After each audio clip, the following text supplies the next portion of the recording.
Atenção, ouvintes! Nós estamos no ar!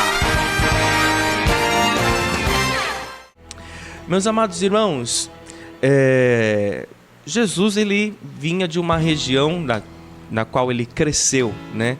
A região da Galileia. Região esta que é uma região litorária, né? De litoral, né? E você veja que os seus discípulos primeiros que ele chama, né, eram pescadores, né? E é interessante que este lugar de onde ele veio foi o lugar onde ele menos realizou milagres. A Bíblia nos diz isso. A Bíblia nos diz que quando Jesus estava, né, no seu lugar de origem, e algum milagre acontecia, as pessoas diziam assim: mas vem cá, esse aí não é o filho do José o carpinteiro? De onde que ele tirou poder para fazer essas coisas? Não é aquele menino, rapaz que a gente viu crescendo, viu um menino, viu crescendo, trabalhando com o pai, não é? O que aconteceu que agora ele consegue realizar estas obras, né? Nós conhecíamos ele aqui e tal, né? E por causa desta incredulidade de querer diminuir a pessoa de Jesus, né, eles não conseguiam crer que ele pudesse realizar na vida deles aquilo que eles tinham necessidade. E o texto em que nós lemos aqui nos indica, conforme escreveu João, no texto que nós lemos a partir do versículo 45 do capítulo número 4 do Evangelho conforme escreve João, diz que quando Jesus chegou a Galileia naquela ocasião, que ocasião? Ele havia acabado de ter um encontro com a mulher samaritana no poço de Jacó, né? E ela saiu contando para todo mundo, né? Fez o trabalho de missionária, né? A primeira missionária saiu contando para todo mundo que Jesus havia feito e dito, né, a ela. Então o texto nos diz aqui, João escrevendo, a Bíblia que eu estou lendo é a versão da Nova Bíblia Viva, né? Diz que quando Jesus chegou à cidade, chegou a Galileia, os galileus ali receberam Jesus de braços abertos, porque tinham estado em Jerusalém, durante a comemoração da Páscoa, e viram tudo que o Senhor Jesus havia feito, havia realizado em seu ministério. Na sua segunda viagem pela Galileia, então Jesus ele chega à cidade de Caná, onde ele tinha operado o primeiro milagre, que era a transformação da água em vinho naquele casamento. Seu ministério ainda não havia iniciado, mas foi o primeiro milagre, né, a pedido de sua mãe. E havia ali um homem da cidade de Cafarnaum. Era um homem que ele era oficial do governo, né? E tinha um filho que estava muito doente. Ele soube que Jesus tinha chegado da Judéia, que tinha viajado pela Galileia, e ele foi procurar por Jesus. Ele foi até Jesus. E quando ele chega até Jesus, ele pediu para que o Senhor viesse pelo caminho que passasse por Cafarnaum, para que ele pudesse curar o seu filho, né, que a essa altura se achava já à beira da morte, né?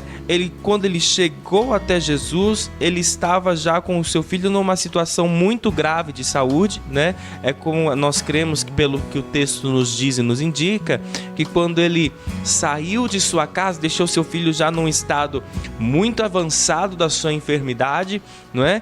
E quando ele chega a Jesus, pela lógica, pensa isso, não é? De que se saiu de casa, estava ruim, piorando, então a essa altura, né, já estava já à beira da morte. Então o texto vai nos dizer que quando Jesus vê aquela situação, ele diz, ele sabendo de que naquela região havia entre as pessoas, entre os habitantes dali, embora fosse ele recebido naquela ocasião de maneira calorosa, ele sabia que havia uma propensão daquelas pessoas, daquela região, à incredulidade. Então Jesus ele diz assim: nenhum de vocês vai crer em mim se eu não operar sinais e maravilhas. Jesus estava dizendo para eles assim: vocês me conhecem por ter me visto crescer, né, pela convivência, né, que tem comigo. Não creem que estas obras que realizo pelo Pai, em nome do Pai, pelo poder que o Pai lhe concedeu, né, possam ser realizadas no meio de vocês. Então vocês só vão crer, né, se vocês verem com seus próprios olhos as coisas acontecerem. Eles estavam ouvindo de muitas coisas que Jesus estava fazendo, né? Ouviam-se pelo que as notícias corriam pelas redondezas, né? Pela região do que estava acontecendo através do ministério do Senhor Jesus naqueles dias. E então eles precisavam ver, né? Então Jesus, ele vendo ali uma oportunidade, ele pensou, vamos dizer assim, ele fez algo que era algo que não pudesse ser chamado de um truque, ou de algo combinado, ou de algo pré-feito, né? Como hoje ainda muitas pessoas acreditam, né? Fala assim, isso aí foi tudo combinado, né? Então Jesus, ele vê uma situação ali em que ele poderia usar para que o nome do Pai fosse glorificado naquela ocasião. O que Jesus fez? Ele viu um homem que tinha importância na sociedade. Era um homem que não poderia se dar ao luxo de se curvar a alguém que fosse, vamos colocar entre aspas, inferior a ele, dada a sua posição social. E viu que aquele homem veio até Jesus, né? Jesus vendo aquele homem, veio até ele com uma necessidade, né, que só um milagre poderia resolver aquela situação. Então Jesus utiliza aquela oportunidade e diz para as pessoas o seguinte: se vocês não verem os sinais e as maravilhas acontecerem, vocês não terão capacidade de crer. Então Jesus diz para aquele homem o seguinte, ele disse: volte para sua casa, porque o seu filho já está curado. E aí então você veja que as pessoas que são incrédulas, né, vendo Jesus tocando numa pessoa, a pessoa sendo curada, levantada, não é? Não conseguiam crer, ainda ficavam na dúvida. Imagina se Jesus falasse assim: você vai para tua casa, que é longe daqui, né, que o teu filho que você deixou lá à beira da morte, quando você chegar lá ele está vivo e está curado, né? Aí o povo pode ter pensado assim: ele está zombando da nossa cara, né?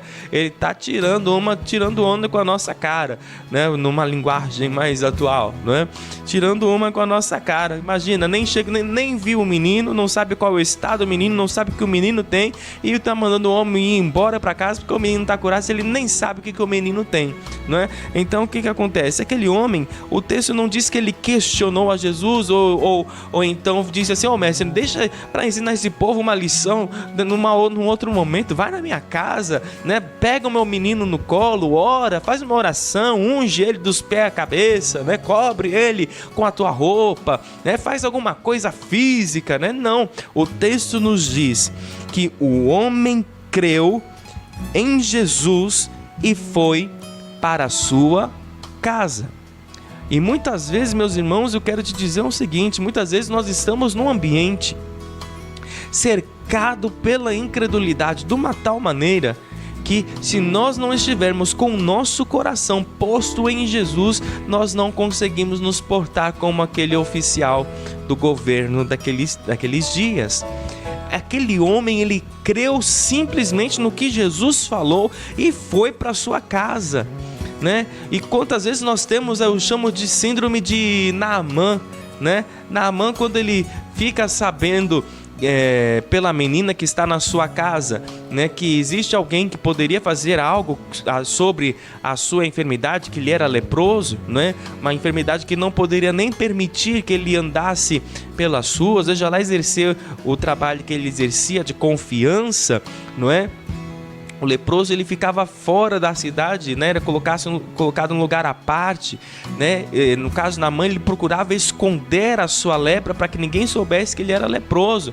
A menina sabia porque ela estava dentro de casa, ela via a esposa dele tratando, né, das feridas, talvez passando bandagens para cobrir, para que o cheiro não exalasse através da sua farda, da sua armadura, né? E ela diz assim: conheço alguém que pode, né, dar um jeito nisso aí. É o profeta Eliseu, né? Então ele vai até o profeta e o profeta nem o recebe em casa, manda o seu servo dizer para ele assim, fala para ele mergulhar 7 vezes no Jordão que ele vai ser curado da sua lepra. Naamã, no primeiro momento, ele fica indignado, fala assim, me mandou mergulhar num rio sujo, né? Porque o Jordão são águas turvas até hoje, né?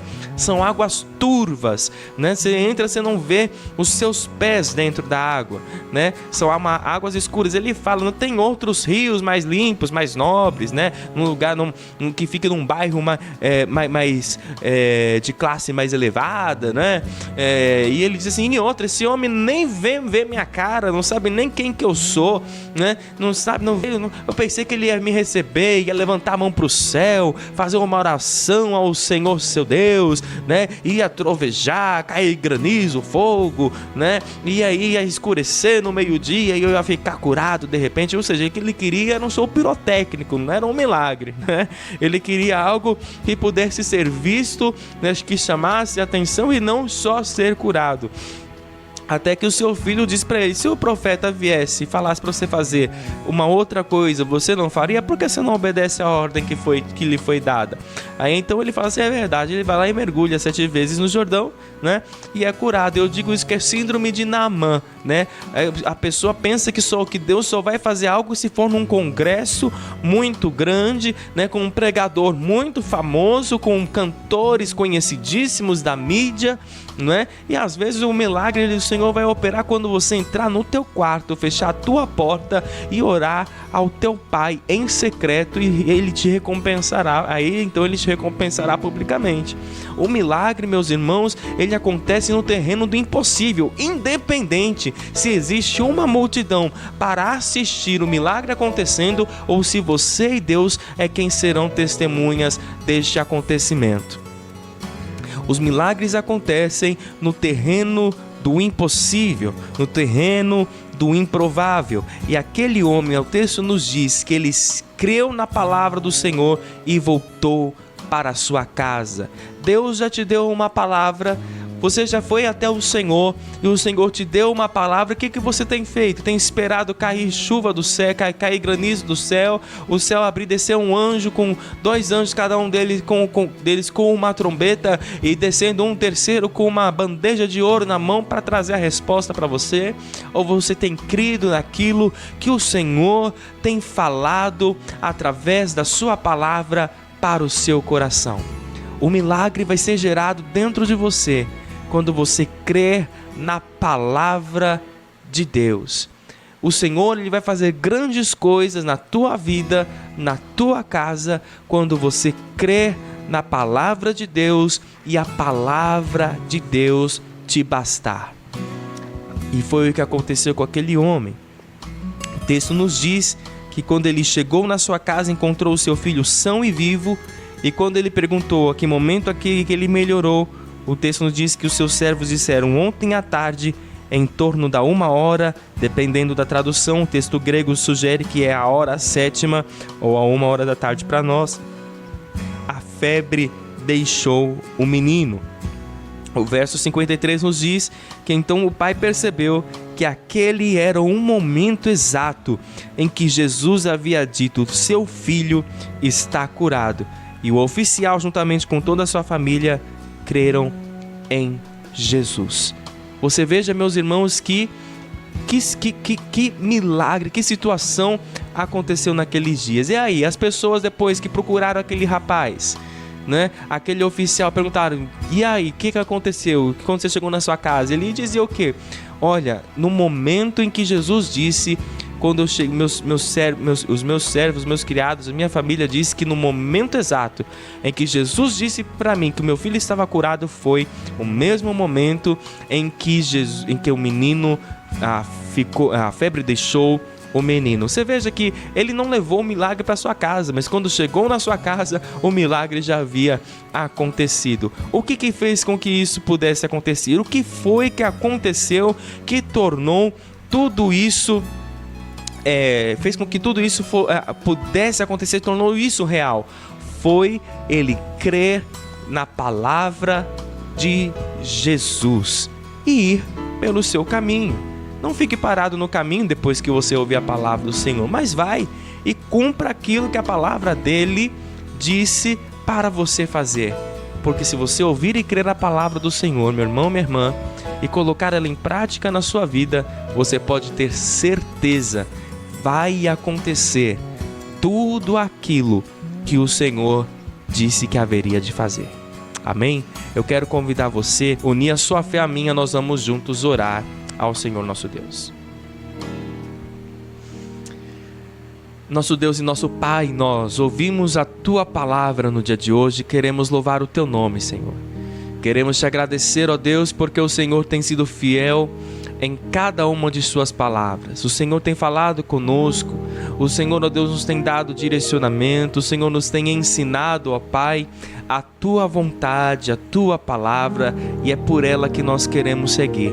Senhor, não sei qual é a situação que se encontram os meus irmãos que nos ouvem neste momento pela rádio, no site, no aplicativo, ou nos acompanham pelo Facebook. Eu sei, Senhor, que o Senhor os colocou diante dessa programação para ouvir esta mensagem. E só o Senhor sabe, ó Deus, o que cada um deles tem pedido da parte do Senhor e tem esperado da parte do Senhor.